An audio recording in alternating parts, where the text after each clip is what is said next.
313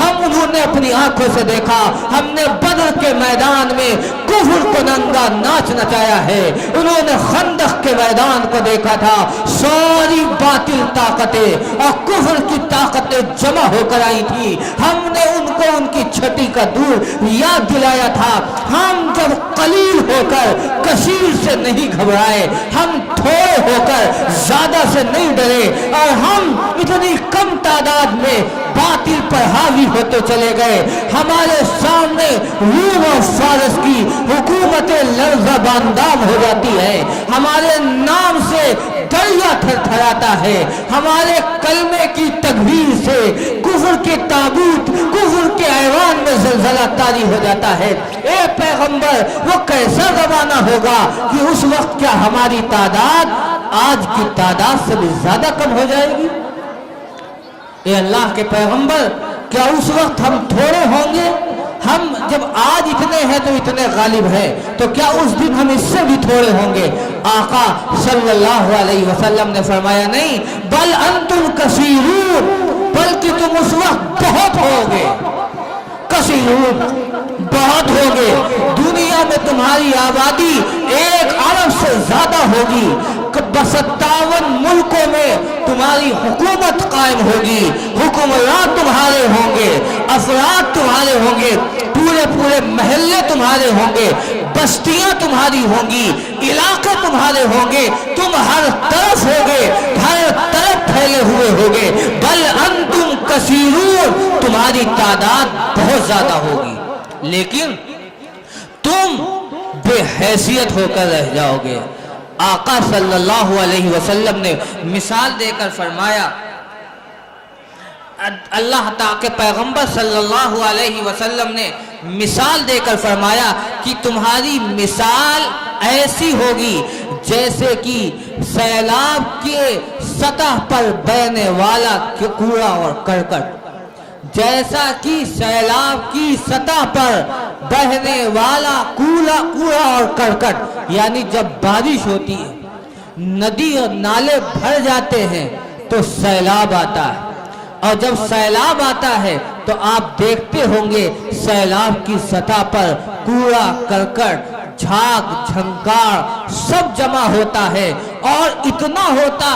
ہوتا ہے کہ سیلاب کے پانی کی سطح کو گھیر لیتا،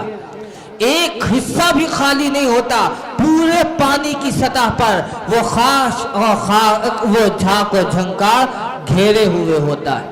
لیکن اس جھاگ کی قیمت کوڑی کے برابر بھی نہیں ہوتی، اس جھاگ اور جھنکار کی اپنی کوئی حیثیت نہیں ہوتی، بلکہ جدھر پانی چلتا ہے ادھر وہ جھاگ و جھنکار بہتا رہتا ہے، پانی نشیب میں جاتا ہے وہ کوڑا کرکٹ نشیب میں اتر جاتا ہے، پانی فراز پہ ہوتا ہے کوڑا کرکٹ فراز میں آ جاتا ہے، پانی سیدھا چلتا ہے، پانی کے بہاؤ کے ساتھ کوڑا کرکٹ سیدھا چلتا ہے، پانی رخ موڑتا ہے، پانی کے بہاؤ کے ساتھ وہ بھی رخ موڑ دیتا ہے، پانی کہیں ٹکراتا ہے وہ کوڑا کرکٹ بھی اس سے ٹکرا جاتا ہے، الغرض اس کوڑا کرکٹ کی اپنی کوئی حیثیت نہیں ہوتی، کوئی انسان اسے کوڑی کے بھاؤ لینے کے لیے تیار نہیں ہوتا۔ آقا نے مثال دے کر فرمایا اس وقت تمہاری تعداد اس کوڑا کرکٹ پر کی طرح ہوگی جو سیلاب کی سطح پر بہنے والا ہوتا ہے، پوری سیلاب کی سطح کو گھیرے ہوئے ہوتا ہے، لیکن اس کی کوئی اہمیت نہیں ہوتی، اس کی کوئی حیثیت نہیں ہوتی، اسی طرح تمہاری بھی کوئی حیثیت نہیں ہوگی، تم بے اہمیت ہو کر رہ جاؤ گے۔ اور پھر آقا نے اس کے 2 سبب بتائے، یہ تو حالات کو منظر کشی کی کہ تمہارے ساتھ معاملہ یہ ہوگا، پھر آقا صلی اللہ علیہ وسلم نے اسی روایت میں 2 سبب بتائے۔ ایک سبب یہ بتایا کہ تمہارے دشمن کے دل سے تمہارا خوف نکال دیا جائے گا، تمہارا کوئی ڈر تمہارے دشمن کے دل میں نہیں رہے گا۔ خوف کیوں نکال دیا جائے گا اس کے اسباب پر ہم گفتگو نہیں کرتے۔ دوسرا سبب آپ صلی اللہ علیہ وسلم نے فرمایا کہ تم وہن کی بیماری میں مبتلا کر دیے جاؤ گے، یعنی جب تم بہت زیادہ ہونے کے باوجود بے اہمیت ہو جاؤ گے، تمہاری کوئی قدر و قیمت باقی نہیں رہے گی، اس کا ایک سبب یہ ہوگا کہ تم وہن کی بیماری میں مبتلا کر دیے جاؤ گے۔ حضرات صحابہ رضوان اللہ علیہم مجمعین نے سوال کیا، من وہن یا رسول اللہ، اے اللہ کے پیغمبر یہ وہن کی بیماری کیا چیز ہے، یہ وہن کی بیماری کیا چیز ہے؟ تو حضور صلی اللہ علیہ وسلم نے فرمایا، حب الدنیا و کراہیت الموت، دنیا کی محبت اور موت سے نفرت وہ چیز ہے جو تم کو دنیا میں بھی ذلیل کر دے گی اور آخرت میں بھی رسوا کر دے گی۔ دنیا کی محبت، آخرت کے موت سے نفرت، یہ وہ چیز ہے جو تم کو بے حیثیت کر دے گی، تمہیں بے قدر و قیمت بنا دے گی۔ یہ پیغمبر نے سبب بتایا، علماء اور محدثین نے اس حدیث کے ضمن میں لکھا ہے کہ اس سبب کے اندر خود اس کا علاج بھی موجود ہے۔ یہ محدثین کی صراحت ہے، پیغمبر کا فرمان نہیں اور نہ میری رائے ہے، بلکہ محدثین نے صراحت کی ہے اور فرمایا ہے کہ اس جو اللہ کے پیغمبر نے سبب بتایا کہ اس تمہاری بے قدری کا سبب یہ ہوگا کہ حب الدنیا و کراہیت الموت، دنیا کی محبت اور موت سے نفرت وہ چیز ہوگی جو تمہیں دنیا میں بے قدر و قیمت کر دے گی۔ فرمایا محدثین نے کہ اس کے ذمہ میں اس کا علاج بھی سمجھ میں آ گیا، یعنی یہ سبب اپنے اندر بیماری کا علاج بھی رکھے ہوئے ہے۔ گویا کہ پیغمبر علیہ السلام یہ کہنا چاہتے ہیں کہ جب دنیا کی محبت دل سے نکل جائے اور دنیا کو آخرت پر ترجیح دینے کے بجائے آخرت کو ترجیح دی جانے لگے تو یاد رکھنا یہ ذلت تمہارا مقدر نہیں رہے گی، پھر عروج و ترقیات سے تم مالا مال ہو جاؤ گے۔ آپ یہ کہیں گے کہ دنیا سے محبت کسے نہیں دنیا سے محبت، کسے اپنے گھر سے محبت نہیں، اپنی کار سے محبت نہیں، اپنے بنگلے سے محبت نہیں، اپنے مال سے محبت نہیں، اپنے موبائل سے محبت نہیں۔ دنیا کی محبت تو بڑے بڑے اللہ کے ولیوں میں بھی پائی جاتی ہے، وہ بھی تو اپنی گاڑی کی حفاظت کرتے ہیں۔ دنیا کی محبت کا مطلب بھی اللہ محدثین کی قبروں کو نور سے بھر دے۔ انہوں نے طے کیا کہ دنیا کی محبت کا مطلب یہ ہے کہ آخرت کو دنیا کو آخرت پر ترجیح دی جانے لگے، دنیا کو آخرت پر ترجیح دی جانے لگے، یہ ہے دنیا کی محبت۔ یعنی جب دنیا اور آخرت دونوں چیزوں کا ٹکراؤ ہو اس وقت انسان دنیا کو ترجیح دے، آخرت کو نظر انداز کر دے، یہ مطلب یہ ہے کہ وہ دنیا سے محبت کرتا۔ مثال دے کے میں سمجھاؤں، دیکھو صبح کا وقت ہے، بہترین نیند آ رہی، آپ کی آنکھ کھل گئی، اب دو صورتیں ہیں۔ نیند کا تقاضا یہ ہے کہ گرم بستر میں لیٹے رہو اور نماز نہ پڑھو، اور آخرت کا تقاضا یہ ہے، دین کا تقاضا یہ ہے کہ گرم بستر کو چھوڑو اور فجر کی نماز جا کر پڑھو۔ ایسے موقع پر دنیا کو ترجیح دینا، آخرت کو نظر انداز کر دینا، یہ دنیا کی محبت ہے جو انسان کو خسارے اور ہلاکت میں ڈالتی۔ آپ کاروبار کرتے ہیں، مال غلط آ گیا اور خراب آ گیا، اب آپ یہ چاہتے ہیں اگر ہم نے اس کو بتلا کر بیچا تو ہماری بکری کب ہوگی؟ قرآن اور شریعت و دین یہ کہتا ہے، آخرت کا تقاضا یہ ہے کہ اس خراب مال کو آپ بتا کر بیچیں کہ یہ مال خراب ہے، اس کی قیمت اتنی نہیں اتنی ہے، یہ آخرت کا تقاضا ہے۔ دنیا کا تقاضا یہ ہے کہ اگر ہم نے بتایا تو ہمارا نقصان ہو جائے گا، آخرت کو آپ نے ترجیح نہیں دی، دنیا کو ترجیح دی، بغیر بتائے بیچ دیا۔ یہ دلیل اس بات کی ہے کہ دنیا کی محبت آپ کے دل میں گھر کر گئی ہے۔ دنیا کا تقاضا یہ ہے